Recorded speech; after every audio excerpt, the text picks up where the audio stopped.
flag.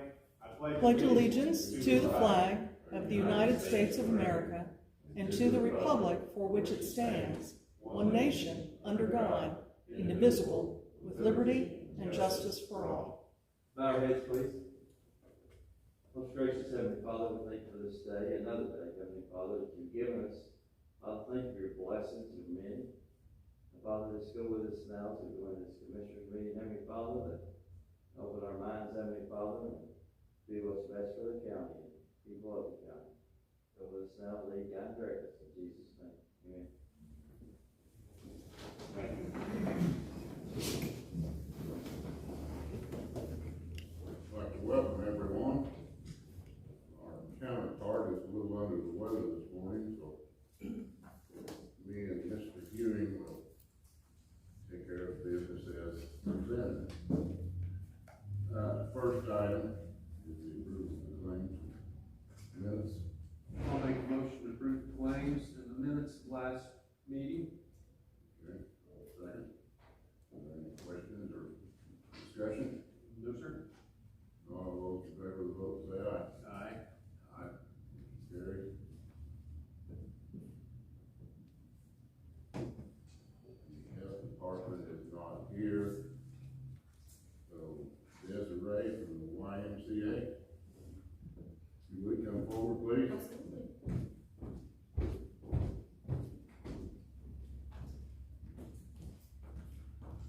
Good morning. Good morning. I'm not sure if you want me to sit or how we want to Whatever do you this. want to do. Okay, so yes, as Rick said, I am Desiree Prater. I am the prevention coordinator with the Washington County Family YMCA. So I was brought on board in January as part of a grant that the Y received with Hoosier Uplands from the Division of Mental Health and Addictions. So that grant is really going to allow us to begin assessing the needs of the county and then implement some prevention programming within the schools for the youth. So right now what I've been doing is working on that community needs assessment. So based upon that, we've had some different public surveys go out. They were in the newspaper, they've been on Facebook. I set up at a variety of community events. And based upon those findings, we have been able to kind of zero in on what the public thinks are some of our current issues as it relates to substance misuse. And so that has been really enlightening. We had about 200 participants throughout the county on that survey. So all in all, I felt like that was a pretty good response. So some of the biggest issues that we have uncovered is that a lot of the community doesn't know about the substance misuse that's going on in our community, or they maybe haven't formed their own perceptions quite yet on that. So that has allowed us to kind of zero in on what we want to do with the youth moving forward. So at this point in time, just kind of updating you on where we're at in that process. This summer, we will be hosting some sit-downs with community partners and stakeholders to kind of elevate that conversation. And so I will definitely keep the community apprised of that, so that if you would like to attend, we would obviously love to have you sit down at the table with us and carry on those conversations. Because while we know it's impacting the youth, you know, substance misuse is also impacting the greater community. It's impacting businesses, law enforcement, the plethora of community partners that at the Y we intend to serve as we meet the needs of our community through the principles of guiding healthy self-development.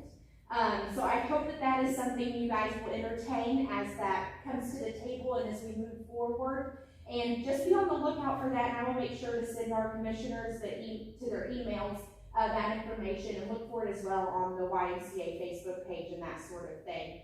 So just short and to the point, but that's where we're at in the grant. I'm really excited and looking forward what's to come. I know that talking with parents, educators at the school level, it's something that they're excited to see someone local here in Washington County implementing. So just keep us in your thoughts as we move forward through it, because it is a challenge, but we're doing our best to meet the needs. So thank you so much for having me this morning. I really appreciate it, and I look forward to connecting with you guys at a deeper level, hopefully soon.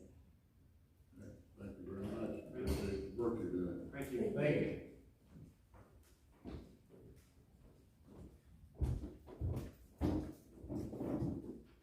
Okay, next is the Southern Indiana Adult Guardianship Services. Do we have someone here to represent them?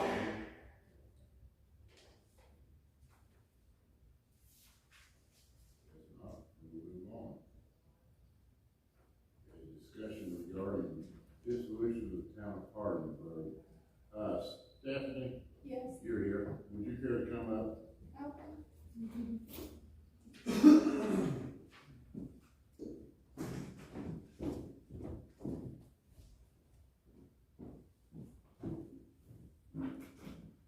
Good morning. Morning.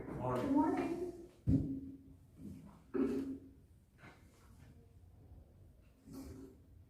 Okay, would you, in a nutshell, tell us about what's going on with the election or no election, or how that's all coming about?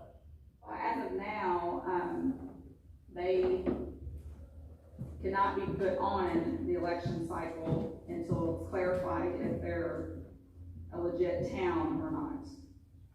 So we had a meeting before, you all had asked Jay Davison to get involved, and he talked to the state offices. They do not have a charter on file, so I don't know, without Commissioner Marshall here, he had talked to John Mead, who had, was at that meeting with us, and he thought there was a charter. So that really needs to be clarified, because under good faith, I cannot put them on now on the election cycle knowing that it's in question if there is an actual charter or not. When Jay Davison checked with the state offices, they didn't have a charter on file. And then he had stated that if there wasn't a charter on file, that possibly they didn't know if they would meet the requirements as now to be considered a town. So as of this morning, of course, voter registration opened up this morning, but when we had our meeting on the 27th of April, there were 138 registered voters in the town of Hardinsburg. I believe on the census there was 283, somewhere along there, in the census that just took place in 2020. So that's the representation of the town of Hardinsburg. There's 138. So it's been made aware that it's an appointed board, and it's been that way as far as back as our documents. Now, the county election board did give you all as the executive body the resolution that was requested. We did our investigative work, went all the way back the 10-year under the IC code, and we have no record of an actual election taking place in that town. So then that's when we gave you all a copy of the resolution. And so at this point, it's really in your all's hands as the executive body of our local government to make a decision on what you all want to do. I mean, I've done everything in my power with my office as upper state. And like I said, I don't feel good faith now, even putting them on an election cycle as our other towns are, if they're not really a true town. I don't know what implications that would come back on me as the election administrator. Right. But if they are a true town, if you all do find a charter and it is going to be filed with the state, you know, all it is as far as our election is they're on average 30 cents a ballot, and we have actual, they're on the election cycle, and they file right before the general, and then we have town and out of town ballots. So literally for that 138, we would have, based on what, when I go to build the ballot and order it, based on what the registered voters are at that time, it'd be 30 cents per those ballots. So let's say you have 140 voters, potential voters that can show up at the precinct out there to vote. And I don't know what you all did with Fredericksburg. I know they were dissolved at some point. That was forced on us due to being in a flood zone by the state. It's a little different situation. Well, we've got some more work to do. First thing we need to do, like you say, is find out if there is a charter. They've been a separate taxing unit since Washington County became a county. I can't believe that somewhere there isn't a charter for the town of Campbellsburg. There are some departments within the state for over 200 years who have considered Hardensburg a town. Just because there isn't a 200-year-old charter or a copy of it, in my opinion, doesn't mean much, but I guess in the eyes of the state of Indiana it does. So we'll see if we can track that down, and the goal here is to, if I can speak for Phil, who's not here, we touched on this a little bit in the past month.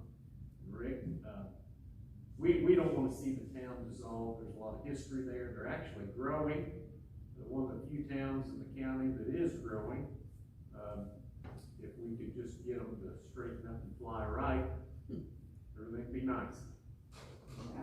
If they can, y'all can establish that, and then they can jump on the town election cycle.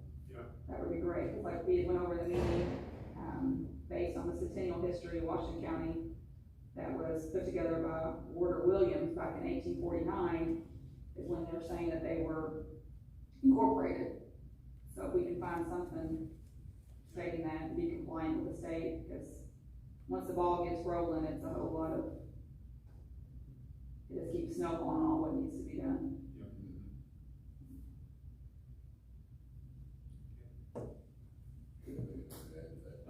Stephanie, could you briefly describe what the process looks like? I mean,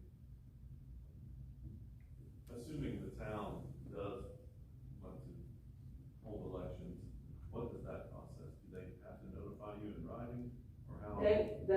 We'll just have those vacancies opened on the board. Now, I have to look further into their current appointed board has a treasurer. It has like three, I think there's 4 total on there. They have some at-large seats. I don't know how that even came about, their structure of their board, if there's any kind of minutes or bylaws on when they started. But they would have to file, those positions would have to be defined, and then they would have to file. So the whole appointed board now could file, or the disgruntled, citizens of that town that, they want their voice heard, they can file for those offices. And then we'll just have that filing period is open, just like all the other towns in the state of Indiana. And then they would just, jump on the election cycle and go for the general. Mm-hmm. I think you're correct. I think there's 3 board members and a clerk. Yes. Well, I understand it. Yeah, I believe they're all at large. Like I said, I don't know how that even started or, Well, that's just it. There's so many questions that nobody has answers for. Right. And they showed interest before on, back in March 2018 when I started with the county, there were some citizens that weren't happy, and I explained the process to them, thinking at that point that they were in all states at the state level, all offices, that they were documented as a town because they're getting funding, the whole 9 yards. And they had till noon, that cutoff period to file, and that would force them to be on our election cycle. But then they chose not to, and so they stayed in an appointed board all this time. In every election cycle, this question comes up. So basically, the end result, those 138 or those 283 voters, they did, the 283 citizens of that town, and there's 138 as of April 27th that are registered voters who can exercise the right to vote. They all need representation. But I just want to add to what Mr. Ewing said at the beginning. It is not our intentions or anything to that point that we want to be rid of the town of Hardenburg. I mean, that's not our focus here. So, Right. I think your all's focus is we have to be in your realm of what you're all expected as the executive body of our local government. You guys are almost being forced to get it straightened out, or correct. you guys are ultimately responsible. So Yeah, well, the statute is permissive, it's not required. The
$1,260,778.95.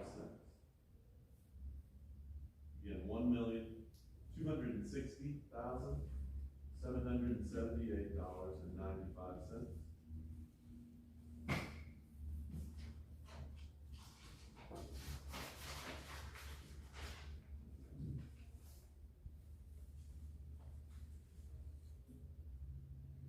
The next bid is C&R Construction in Gordon.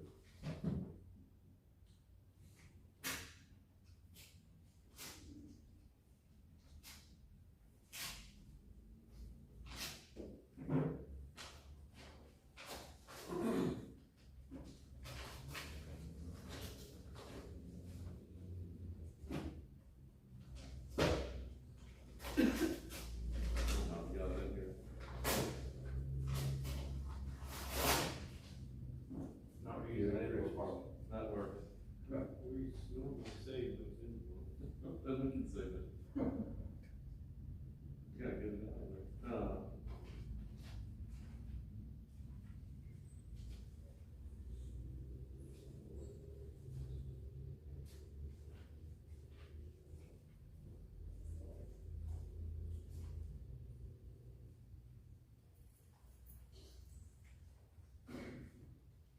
The bid is $1,748,445. Again, $1,748,445.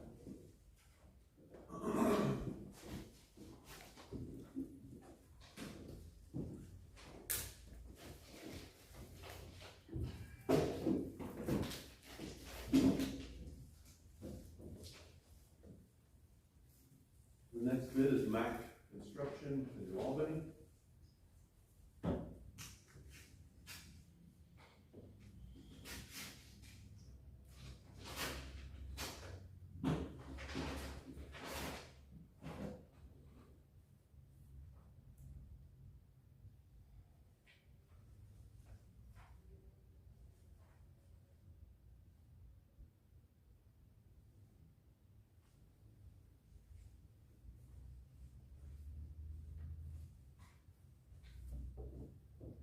The bid is $1,622,609. Again, $1,622,609.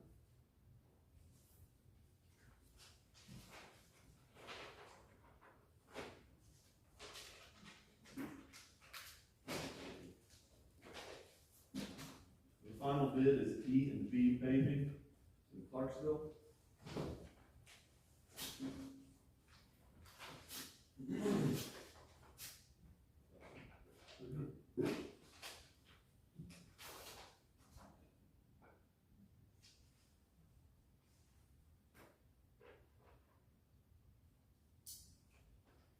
The bid is $1,806,764.26. Again, $1,806,764.26.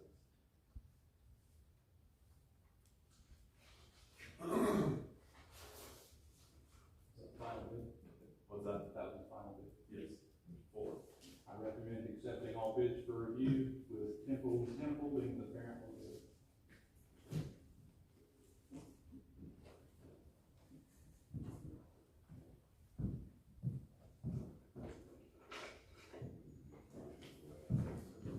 I'll make a motion that we,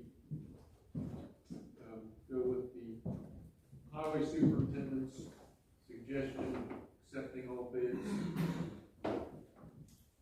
with the notification that Temple appears to be the low bidder.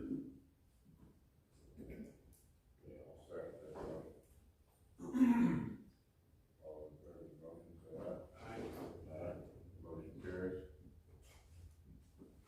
You're done? Get out when we're getting good. You say the, paving's gonna start first of June? Yeah, first full week of June.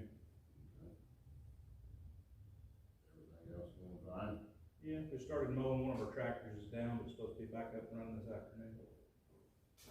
Everything else for real business as usual. Okay, thank you. Are you ladies with the Southern Indiana Dog Guardianship? Yes. Okay, if you would come forward. Any presentation? Come up here. You got one here? Got one?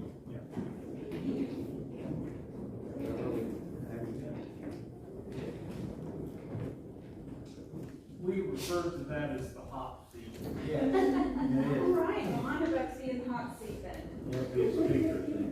We're pretty harmless though. Well, good morning. My name is Natasha Hopper, and I'm a case manager. This is Sarah Walker, and this is our director, Missy Tackett. We are from the Southern Indiana Adult Guardianship Services, and that also runs concurrent with our VASIA program. We appreciate you all having us here this morning. And I'm going to turn it over to Missy so she can give a brief summary of our program. And then if you have any questions after that, Sarah Walker would be willing to answer those for you. I'm not sure if we need to move this or not. Thank you again for seeing us today. So this is really an informational session for us, so you'll know that we exist in your county. We have been in your county for at least 7 years. We serve Lawrence, Orange, Washington, Crawford, and Du Bois County. And we become the guardian when there's no other willing or suitable family or acquaintance to do so. We receive funding from the Indiana Supreme Court through a grant that has to be matched by our counties. And we're considered a VASIA program, which is similar to CASA, only it's the opposite spectrum. So where CASA serves children, VASIA serves adults, and it's volunteer advocates for senior incapacitated adults. We have 34 clients. We've never hit the 40 mark, but we average, between 39 and 34, I guess. Through the years, we've served over 200 clients, and we started in 2010. So our presentation today, our grant is requiring us to seek funding just to show that our counties support us. And so that will be our request, and I assume we need to make that with the council, but we want the commissioners to just be aware that our program does exist. Anybody have any questions? Do you know the amount of your grant request? I assume you do. Well, I mean, as far as what you're requesting from the county. well, the grant has to be matched. Half of the grant has to be matched either cash or in kind. Right. And it's a $75,000 grant, but we need funding from each of our programs. So Lawrence County has been matching that quarter. It's been sufficiently, I guess, cash met, but they're asking that our other counties buy in so we can continue to serve them. So I don't know that we really have an amount. Okay. You said you're currently serving 34. Is that 34 in was there 4 or 5 counties? There are 5 counties. 5 counties. Is this 34 over 5 counties or 34 in Washington County? It's 34 over 5 counties. Okay. And could you give us an example? And I'm familiar with CASA, but forgive me for my ignorance here. Could you maybe give an example of, without being too particular, an example of an individual who would come under your care or guardianship? Sure. Kind of. So if there's a gentleman that lives by himself and he doesn't have family or friends, he just knows his neighbors. He's struggling with dementia, but hasn't been to a physician necessarily to say that. So he's going to his neighbor's house asking for food or, other needs that he might have. And so the neighbors get concerned and they call Adult Protective Services. Adult Protective Services reaches out to us and says, this gentleman needs assistance. Can you meet us to do a referral or just to reference him. And then we say that he's suitable for our program, we find him placement in a facility, and then we continue to oversee his care. We train volunteers that assist us to do that as well. So, he has eyes on him, whereas before he was living on his own and he had no one. Now he has us and a volunteer to ensure that all of his needs are being met, that his bills are being paid. We can become the rep payee until the facility, if they move into a facility, becomes that. If not, we've also been the rep payee for clients. We also get referrals from the judge. If someone comes before them, the judge, and the judge sees that they need a guardian, even if sometimes they have family, the family's not suitable because they've been exploited by the family, so the judge will refer them to us, and then we will step in and be the guardian. Is there ever a situation where you don't necessarily place them somewhere, but they're able to stay in their own home and still get assistance from you, or is that something you do, or would you rather place them somewhere? So we have to do the least restrictive option for an individual, so it's really case by case. So we do have a client of ours who actually does receive care in her own home because she's able to do that. She doesn't need 24-hour care, but she needs consistent care and somebody to check in on her. So we coordinate with the AAA in this area because you're ambulance and give them services. So yeah, we always advocate for the least restrictive environment possible. Okay, yeah. I thought you did,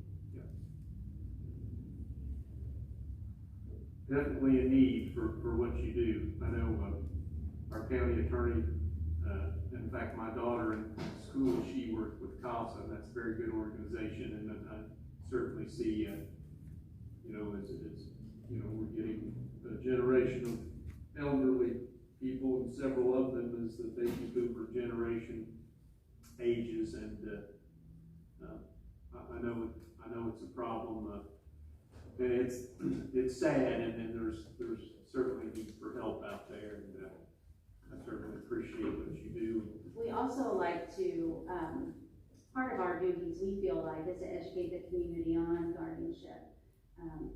Guardianship's got some bad rap, I guess, in the news lately with the Britney Spears case, and there's other cases that with well-known people that just make it look bad.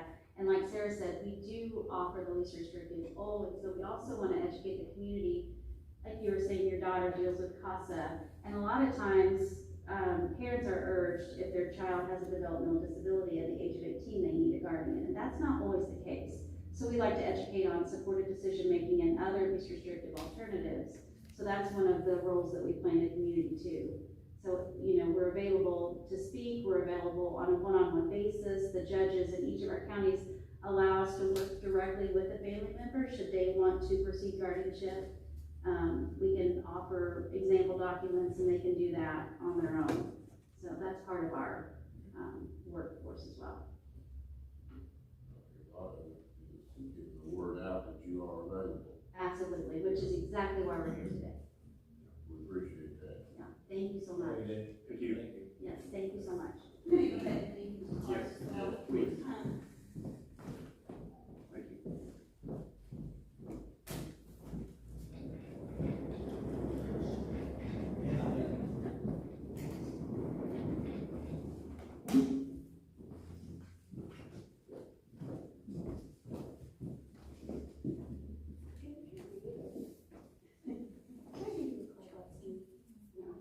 I'm gonna be one card short, All right. so I'm not prepared. We'll make copies. Okay. Thank you. Again, thanks for seeing us. Thank you. Thank you very much.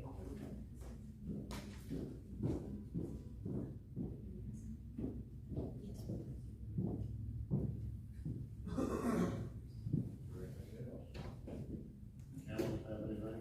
No, I don't have any report. No. Nobody from the health department ever made it? No, they, Oh, okay. they were stricken. No, I got nothing, thank you. Good. I think I'm good. Motion to adjourn. I'll second that. All in favor? Aye. Aye. Thanks, everybody, for coming. Appreciate it.